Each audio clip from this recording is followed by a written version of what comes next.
कार्तिक मास महात्म्य 5वां अध्याय। राजा पृथु बोले, हे नारद जी, आपने कार्तिक मास में स्नान का फल कहा।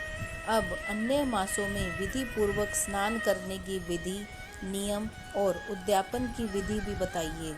देव ऋषि नारद ने कहा, हे राजन, आप भगवान विष्णु के अंश से उत्पन्न हुए हैं, अतः यह बात आपको ज्ञात ही है। फिर भी आपको यथाचित विधान बताता हूँ। अश्विन मास में शुक्ल पक्ष की एकादशी से कार्तिक के व्रत करने चाहिए। ब्रह्म मुहूर्त में उठकर जल का पात्र लेकर गांव से बाहर पूर्व तथा उत्तर दिशा में जाना चाहिए।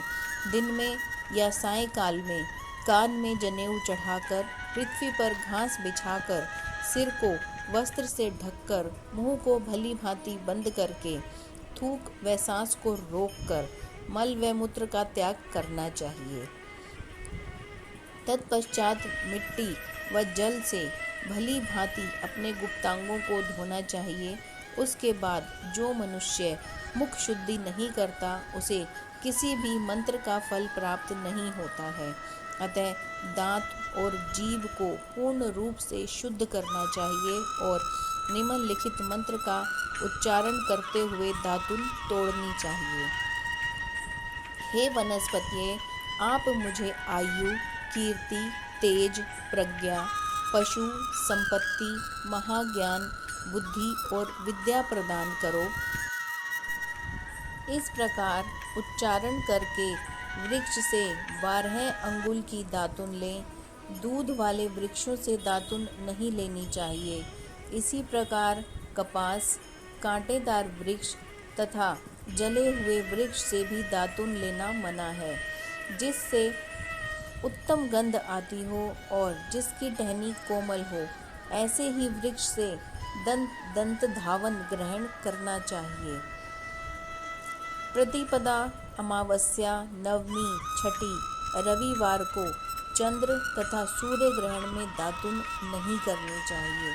तत्पश्चात भली भांति स्नान करके फूल माला, चंदन और पान आदि पूजा की सामग्री लेकर प्रसन्नचित व भक्ति पूर्वक शिवालय में जाकर सभी देवी देवताओं की अर्घ्य, आचमन आदि वस्तुओं से पृथक पृथक पूजा करके प्रार्थना एवं प्रणाम करना चाहिए। फिर भक्तों के स्वर मिलाकर श्री हरि का कीर्तन करना चाहिए। मंदिर में जो गायक भगवान श्री हरि का कीर्तन करने आए हों, उनका माला, चंदन, तांबूल आदि से पूजन करना चाहिए, क्योंकि देवालयों में भगवान विष्णु को अपनी तपस्या, योग और दान द्वारा प्रसन्न करते थे, परंतु कलयुग में भगवद गुणगान को ही भगवान श्री हरि को प्रसन्न करने का एकमात्र साधन माना गया है। नारद जी राजा पृथु से बोले, हे राजन, एक बार मैंने भगवान से पूछा कि हे प्रभु, आप सबसे अधिक कहाँ निवास करते हो?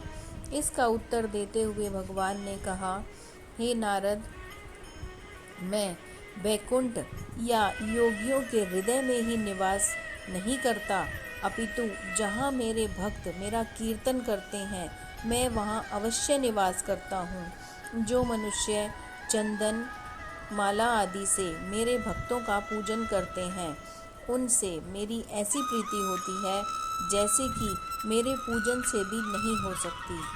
नारद जी ने फिर कहा, शिरीष, धतूरा, गिरजा, चमेली, केसर, कंदार और कटहल के फूलों व चावलों से भगवान विष्णु की पूजा नहीं करनी चाहिए।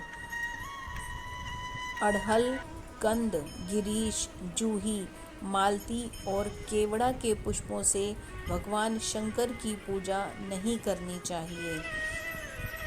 जिन देवताओं की पूजा में जो फूल निर्दिष्ट हैं, उन्हीं से उनका पूजन करना चाहिए।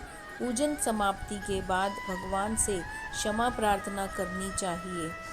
यथा, हे सुरेश्वर, हे देव, ना मैं मंत्र जानता हूँ, ना क्रिया, मैं भक्ति से भी हीन हूँ, मैंने जो कुछ भी आपकी पूजा की है उसे पूरा करें।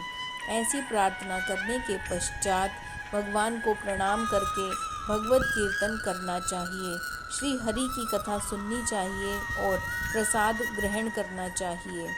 जो मनुष्य बताई हुई विधि के अनुसार कार्तिक व्रत का अनुष्ठान करते हैं वह जगत के सभी सुखों को भोगते हुए अंत में मुक्ति को प्राप्त करते हैं। बोलिए श्री हरि विष्णु भगवान की जय।